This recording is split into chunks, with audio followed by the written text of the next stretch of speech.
जिनेंद्र। पिछले वीडियो में हम सब सामयिक की बात कर रहे थे। सामयिक शब्द का संधि विच्छेद किया जाए तो सम प्लस आयः। सम यानी समबुद्धि रखने वाला, राग द्वेष रहित मध्यस्थ आत्मा जो है, जिस आत्मा में न राग है न द्वेष है, वह सम है। और आयः उसमें उपयोग की प्रवृत्ति। समाय है प्रयोजन जिसका, उसे सामायिक कहते हैं।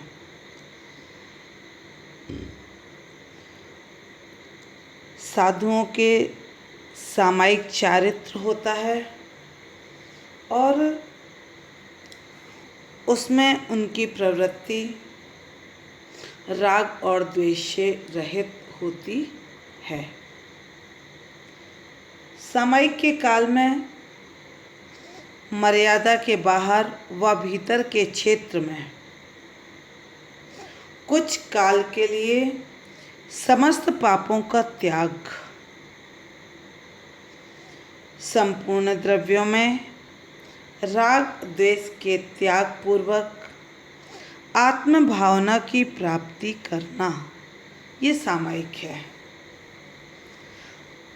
जैसे हम संकल्प लेके बैठे कि 1 घंटे हम समस्त पापों का त्याग करते हैं।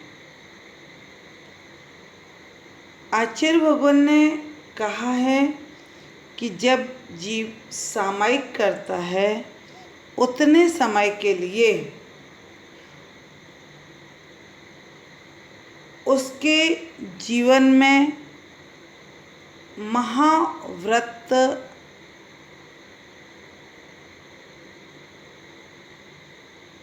के समान हो जाते हैं।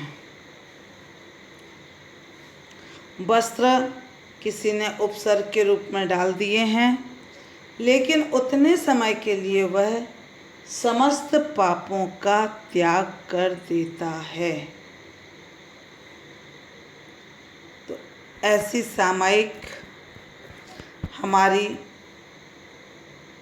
कर्म निर्जरा में साधन बनती है और पापों का त्याग हो जाने से पाप का आश्रय हमारी आत्मा में रुक जाता है, यानी संवर होता है। इसके बाद बात आती है सामायिक शिक्षा व्रत के अतिचार। ये हमने पिछले वीडियो में देखे हैं कि वचन दुष्प्रणिधान, काय दुष्प्रणिधान, मन दुष्प्रणिधान, ये 3 दुष्प्रणिधान हैं। मतलब सामायिक के काल में अन्यथा प्रवृत्ति ये अतिचार होते हैं। वचन के द्वारा अशुद्ध उच्चारण या सही अर्थ का ज्ञान न होना वचन दुष्प्रणिधान है। शरीर के अंगोपांग को निश्चलता रहित रखना काय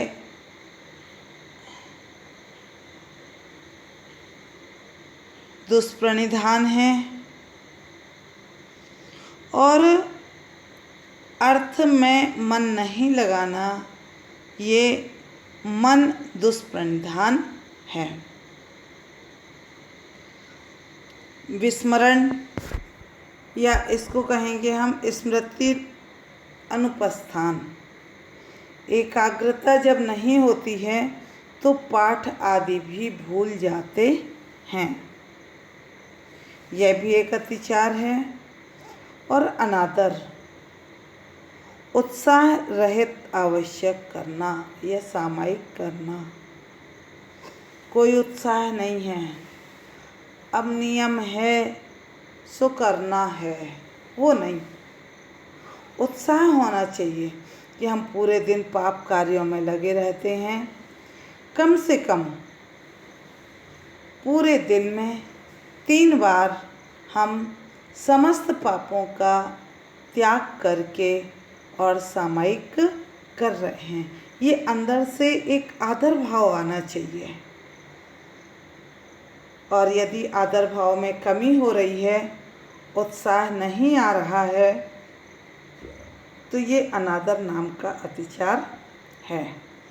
आगे आचार्य भगवान प्रोषधोपवास व्रत के अतिचार कहते हैं। अप्रत्यवेक्षिता प्रमार्जितोत्सर्गादान संस्तरोपक्रमणा नादर स्मृत्यनुपस्थानानि। अप्रत्यवेक्षिता यानी बिना देखे।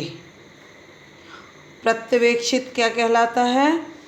जहाँ जीव जंतु है कि नहीं, इस प्रकार अपने नेत्रों से देखना प्रत्यवेक्षित है, और नहीं देखना अप्रत्यवेक्षित है। अप्रमार्जित बिना शोधे या बिना मार्जन किए हुए। यदि वह श्रावक है तो अपनी मार्जनी से किसी मुलायम कपड़े से मार्जन करेगा, और साधु पीछी से मार्जन करते हैं। तो अप्रमार्जित यानी बिना शोधे, और प्रमार्जन का मतलब होता है पिच्ची आदि से बुहारना या मार्जन करना। और उत्सर्ग का मतलब होता है कि जमीन पर मल मूत्र का त्याग करना उत्सर्ग है। आदान का मतलब होता है ग्रहण करना, जैसे उपकरण, वस्त्र आदि का ग्रहण। और संस्तर का मतलब होता है भूमि पर आसन आदि बिछाना। तो इन तीनों चीज़ों में, उत्सर्ग में, आदान में और संस्तर में क्या लगाना है? अप्रत्यवेक्षित, अप्रमार्जित। ये अतिचार है। अब उपवास कर लिया, भूख लग रही है, तो प्रमाद पूर्वक प्रवृत्ति चल रही है। कहीं भी बिना शोधन करे भूमि पे लुढ़क गए, कहीं भी उपकरण रख दिया, बिना शोधे उपकरण को उठा लिया, अनादर भाव से आवश्यक कर रहे हैं कि मैं थक गया हूँ, ऐसे भाव करना, ये सब प्रोषधोपवास व्रत में अतिचार कहे गए हैं। तो ये तो 3 चीज़ें बिना देखे हो गई, उत्सर्ग, आदान और संस्तर का उपक्रमण करना। इसके बाद बात आती है अनादर। अनादर का मतलब है कि उत्साह रहित आवश्यक करना और स्मृति का अनुपस्थान, यानी कि आवश्यक क्रियाओं को विस्मरण करना। आवश्यक क्रियाओं को विस्मरण करना, भूल जाना। जो हमारे आवश्यक हैं उनको ही भूल जाना। अब उपवास एक होता है द्रव्य उपवास और एक होता है भाव उपवास। द्रव्य उपवास 4 प्रकार के आहार का त्याग है। और भाव उपवास 5 इंद्रियों का अपने अपने विषय को ग्रहण करने में उदासीन रहने पर अपने स्वरूप में रहना, ये भाव उपवास है।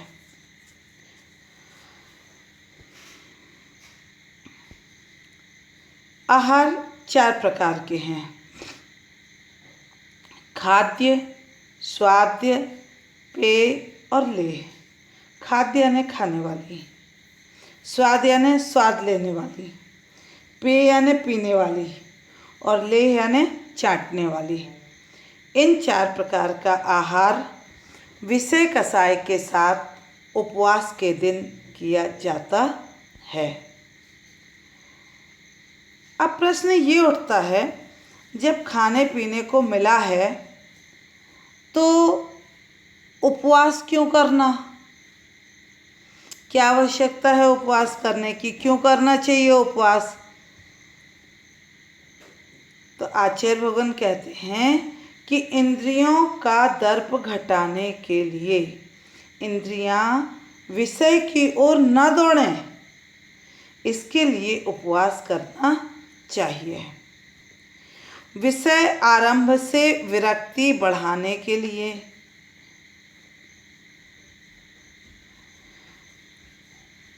और स्पर्शन और रसना इंद्रियों को जीतने के लिए, धर्म में दृढ़ता के लिए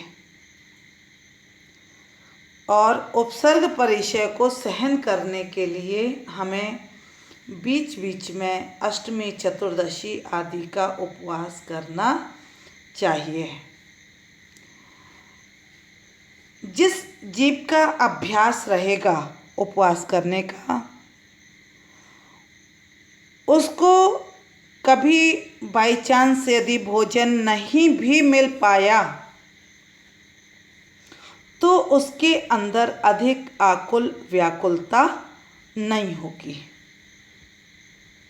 लेकिन जिसने जीवन में कभी कुछ ना किया हो और उसके साथ यदि कभी मौका लग जाए तो वह जीव आकुल व्याकुल हो जाएगा।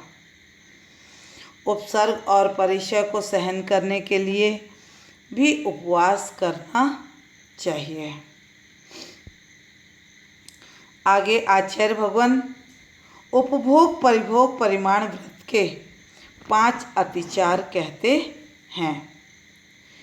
सचित्त संबंध सम्मिश्राभि दुःपक्वाहाराः। सचित्त यानी चित्त सहित, और चित्त क्या कहलाता है? जीव। तो सचित्त आहार,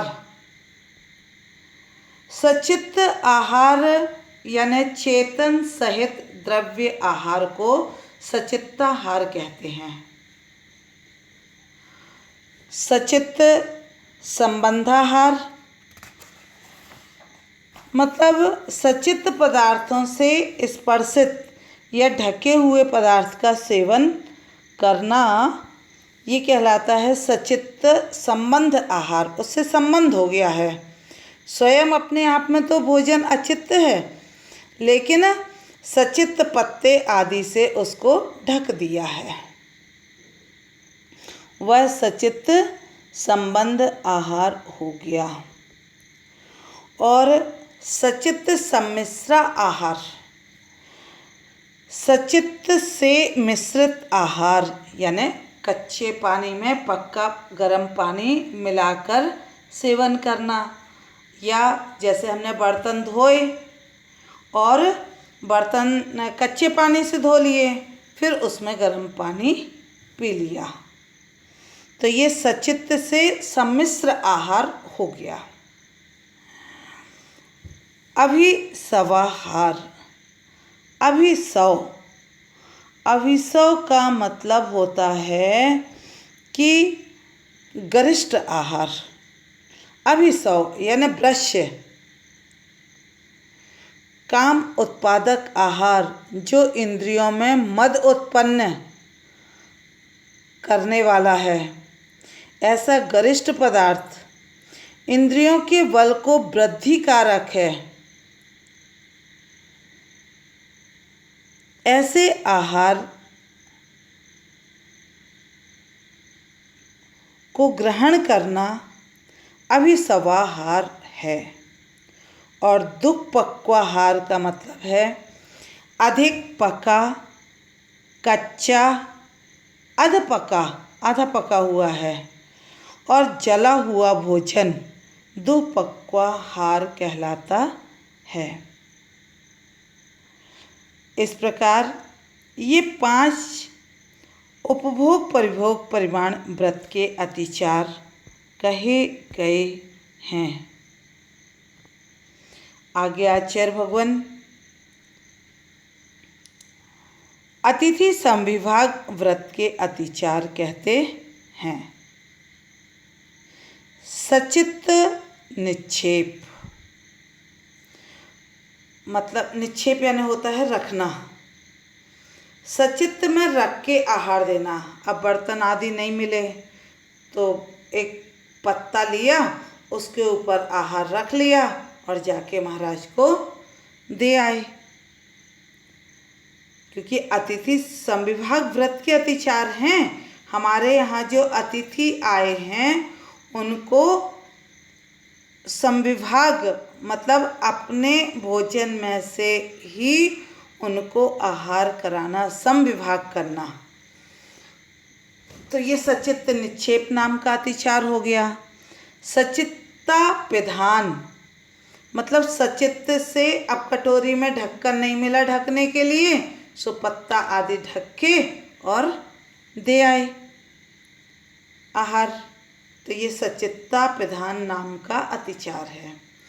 परव्यपदेश, परव्यपदेश, पर यानी दूसरों के द्वारा, व्यपदेश दिलाना मतलब सामग्री अपनी है लेकिन दूसरों के द्वारा सेवक आदि से दिलाना, यह भी हमारा अतिथि संविभाग व्रत का अतिचार है।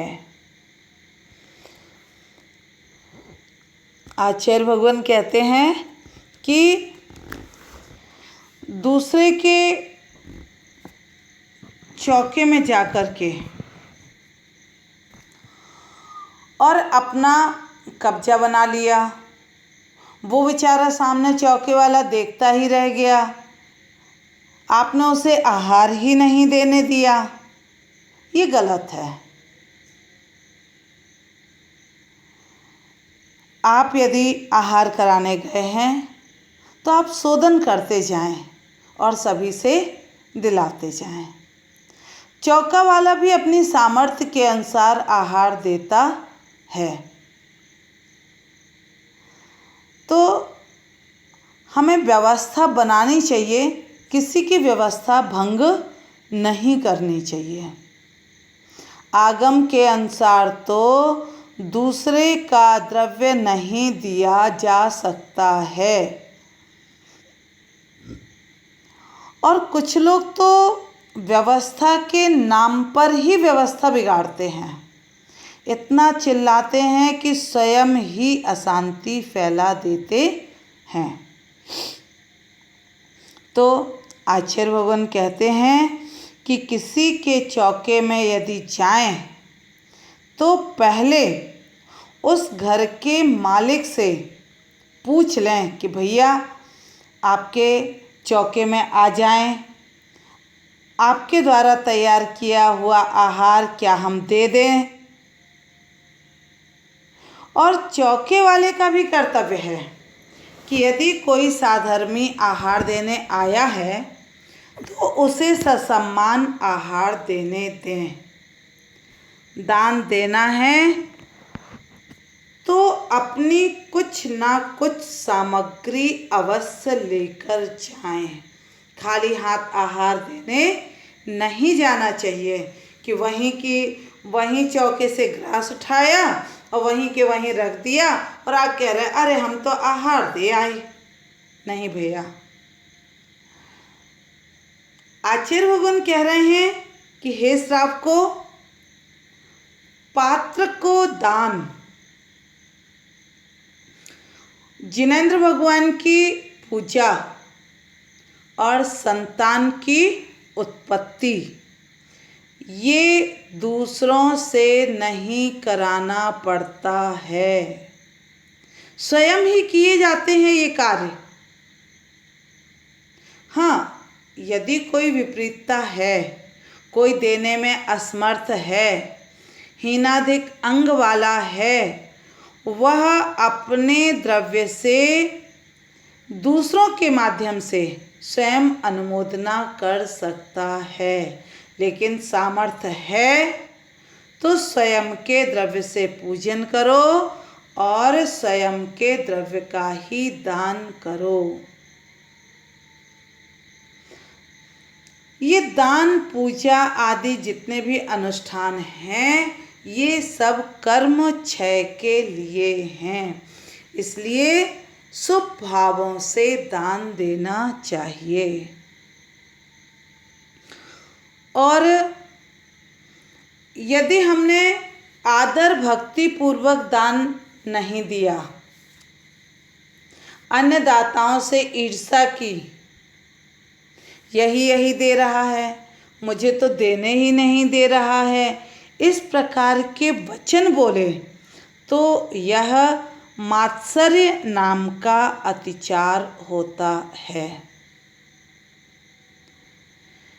5वां अतिचार है कालातिक्रम। अब आगम में जो काल निश्चित है आहार का, उस योग्य काल का उल्लंघन करके आहार देना कालातिक्रम है। सूर्योदय के 3 घड़ी पश्चात तथा सूर्य अस्त के 3 घड़ी पूर्व का काल भिक्षा काल है। इसका उल्लंघन करके आहार देना आगम के विपरीत है। अब किसी से कह रहा है भैया आहार को जल्दी उठ जाना, या आज प्रोग्राम है देर से आहार को उठना, यह सब कालातिक्रम है। महाराज जी खड़े हैं आहार के लिए और आप देने में इतनी देर लगा रहे हैं कि महाराज अंतराय करके ही बैठ जाएं। दिगंबर मुनि एक कायोत्सर्ग प्रमाण काल तक तो खाली हाथ आहार के समय खड़े रह सकते हैं, परंतु इससे अधिक समय होने पर अंतराय मानकर बैठ जाएंगे। इसलिए हमें अतिथि संविभाग व्रत में अतिचार न लगाते हुए विवेक पूर्वक आहार दान आदि की क्रियाएं करनी चाहिए।